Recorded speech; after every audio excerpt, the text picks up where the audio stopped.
Bom dia, Alegria. Hoje gostaria de conversar com vocês sobre o stress e a escola.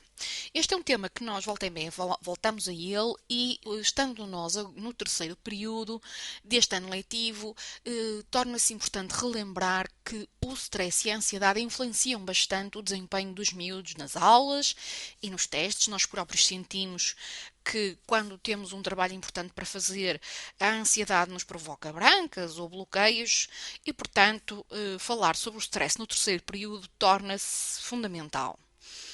Quando falamos de stress, estamos a referir a uma vertente da ansiedade, e a ansiedade faz parte da vida humana, sendo mesmo necessária para o bom desempenho. Ou seja, eu se estiver relativamente pressionado, vou trabalhar mais do que se estiver completamente relaxado, certo? Portanto, há aqui um patamar ótimo de pressão que deve existir. Contudo, se o estado de ansiedade é muito intenso, e se mantiver durante um longo período de tempo, acaba por diminuir e até bloquear a capacidade de trabalho. O termo stress é habitualmente usado para designar esse estado quando a nossa capacidade de tolerância à ansiedade é ultrapassada. São muitas as causas da ansiedade acentuada nos estudantes, por exemplo, o ritmo de aprendizagem que é imposto, especialmente em determinados períodos do ano, como por exemplo no terceiro período, as expectativas elevadas da família relativamente aos resultados, a competição entre os colegas, determinadas situações de vida pessoal do jovem podem agravar o seu estado de stress, como os conflitos com os pais, a zanga com um amigo, uma ruptura afetiva, etc.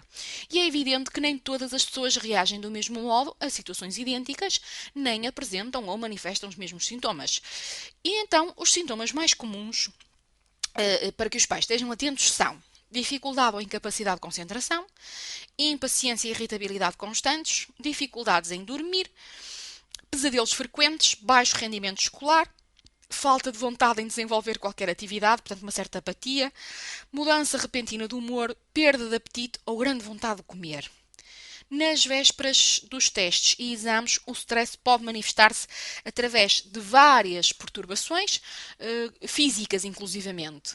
Dores provocadas pelas contrações musculares, dificuldade em falar e sensação de nó na garganta, contrações dos músculos do estômago e dos intestinos que fazem com que a pessoa sinta o certo mal-estar ao nível digestivo, dores de cabeça persistentes, etc. Portanto, estes são os sintomas que às vezes os jovens se queixam e que os pais devem estar atentos e que são sinais de que a ansiedade ultrapassou esse nível ótimo.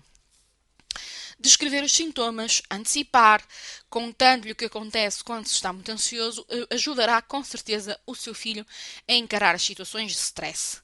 Partilhe com ele as suas próprias experiências e até a forma como as foi conseguindo interpretar e superar. Esta é uma boa forma de o apoiar, sentindo-se compreendido e percebendo o que lhe acontece, percebendo que o que lhe acontece é comum e normal e que até já aconteceu ao pai e à mãe, poderá ultrapassar melhor as crises de ansiedade. Se os sintomas se mantiverem ou agravarem a ponto de impedirem o seu filho de estudar, se sentir que não está a conseguir controlar-se, deve consultar o psicólogo para que este o possa ajudar. Nós temos, neste momento, vários miúdos que estão em terapia precisamente para conseguirem, neste terceiro período, ultrapassarem as ansiedades que lhes contaminaram o desempenho no primeiro e no segundo e conseguirem, neste terceiro período, na reta final, ultrapassar essa dificuldade para que o ano não fique completamente comprometido à custa da ansiedade. Porque se uma coisa é eu não saber fazer, outra coisa é estar alguém a bloquear-me. No caso, a ansiedade. Bom trabalho, beijinhos, até amanhã. Bom dia, alegria. Esta semana começou o terceiro período e nesta altura de primavera os miúdos também andam mais entusiasmados não só com a escola, mas também com tudo aquilo que a primavera e a natureza os impele a fazer. As amizades, o calor, as hormonas, levam os miúdos a, se calhar, provavelmente, dedicarem-se um bocadinho mais às relações afetivas. E isto leva a que os pais tenham que se preocupar com as condições psicológicas dos miúdos.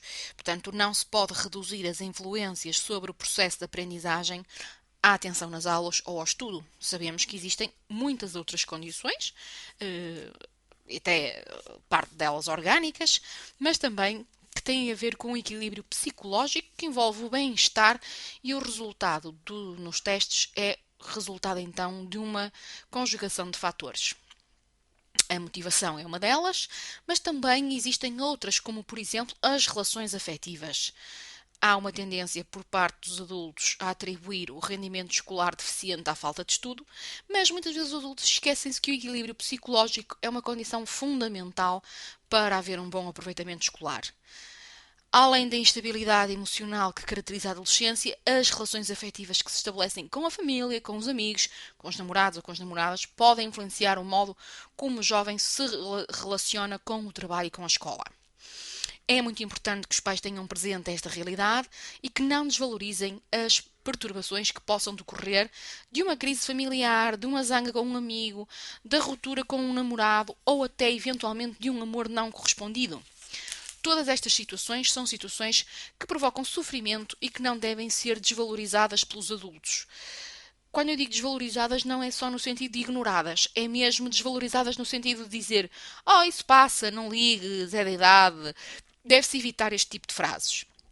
E, de facto, a melhor forma de ajudar o seu filho é disponibilizar-se para ouvir e interessar-se pelo que ele diz. E não se deve confundir esse interesse com controlo, portanto, deve-se evitar que a conversa seja um autêntico interrogatório. Porque muitas vezes os adolescentes, até chegarem a assuntos mais pessoais e delicados, começam a conversa sobre um acontecimento qualquer e tal, testando a disposição que o pai ou a mãe têm para ouvir.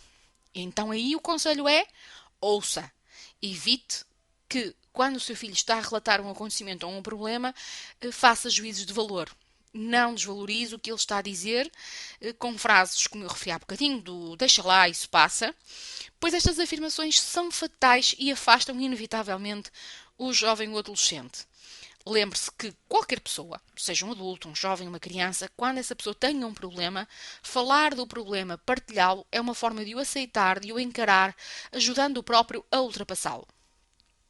Quanto aos seus conselhos e opiniões, espero pela melhor altura para os dar e muitas vezes são até os próprios jovens que os solicitam. Boas conversas, beijinhos e um bom terceiro período.